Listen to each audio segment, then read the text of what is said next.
10 things that are banned in Russia. Memes.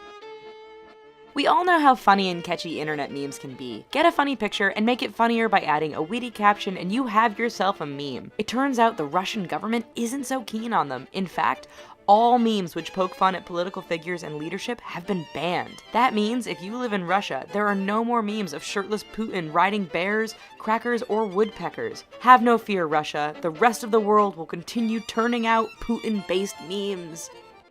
Western food and soap. Following the Russian annexation of Crimea and the ongoing conflict in the Ukraine, Western nations imposed a number of strict sanctions on Russian goods and officials. Not to be outdone, Russia responded with its own sanctions. Included in the list were foods and soaps from Western nations. News clips show bulldozers crushing mountains of cheese and piles of fruit and vegetables. Not finished, authorities then slapped a ban on Western soap and detergent because it was deemed toxic and a threat to consumer health. Sex ed. That's right, in Russia there is absolutely no sexual education in schools. While many governments believe sex ed gives kids and young adults vital answers, Russian officials believe that talk of STDs, condoms, and pregnancy will corrupt the children. Instead, the government has said that kids should learn about the issues by reading the classic works of Tolstoy and Chekhov. Who knew the answers to teenage pregnancy and rising HIV infection rates could be found in the pages of War and Peace? Swearing. In 2014, Russia declared a war on four-letter words in books, film, music, theater, and online sites. Why? It turns out that Vladimir Putin wants to maintain the purity of the Russian language and get back to traditional values. Most experts also feel that it is a way to ban Western words from Russian culture. Shows and music with swearing will not receive general distribution, and books containing naughty words will have a warning label on the outside. If you swear on TV or in the theater, expect a fine of anywhere from $70 to $1,400. Well, The conflict in Ukraine. Okay, there isn't necessarily a ban on discussing the world hotspot, but it is now illegal to talk about any Russian soldiers that have been killed there. You see, Russia has long denied being involved in the conflict, but when significant numbers of Russian soldiers started to die and funerals were being held all over the country, people started to talk.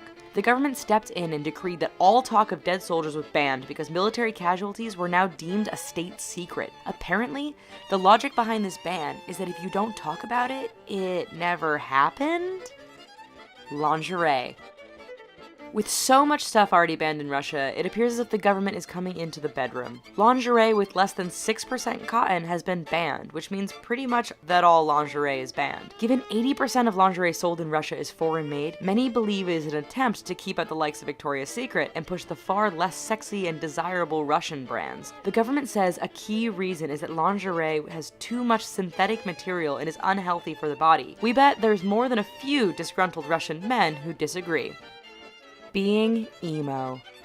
If you wear black clothing, black makeup, and listen to alternative music, chances are that you are breaking the law in Russia. That's because since 2008, being emo is banned. The Russian government, seeing emo culture as a dangerous teen trend, decided to just plain ban it.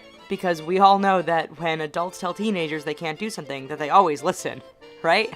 Duh. Like out-of-touch parents meeting at the local PTA, the Russian government showed just how out of touch it was with reality when it lumped in emo kids with skinheads and white supremacists. It conjures an image of Putin hanging out the Kremlin window, shaking his fists and telling those darn teenagers to keep their rock and roll music down! Gay propaganda. If you've noticed one thing about the Russian government and its bans, it's that a lot of it is done with the name of innocent children.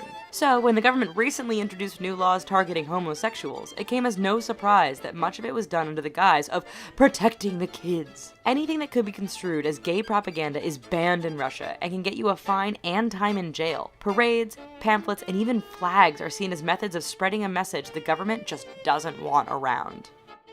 Certain drivers. Crossing the line into the world of the absurd is the Russian ban on giving driver's licenses to anyone who identifies as transsexual or transgender. According to the Kremlin, these sexual orientations are diseases, which can have adverse effects on one's ability to operate a car. Not finished, anyone diagnosed with a fetish or tendency for exhibitionism or voyeurism is deemed unfit for the roads. Just how these conditions affect someone's ability to operate an automobile are unclear. However, many argue that it is simply a way for the government to keep tabs on undesirable people people while limiting their ability to travel too far. Yoga. Yes, in parts of Russia, the popular activity of yoga has been banned. Why? Apparently, local officials feel that yoga promotes the spread of new religious cults and movements. In their minds, as people are improving their flexibility and lowering stress, they are also providing a foundation for extremism and plots to overthrow the government. Why people gathering to undertake an activity linked to Hinduism and Buddhism should cause concern is beyond us. Maybe they plan to strike when we are most relaxed. Oh, Russia. Here's a couple of videos that we think you might like, and don't forget to click the subscribe button. Hey, thanks!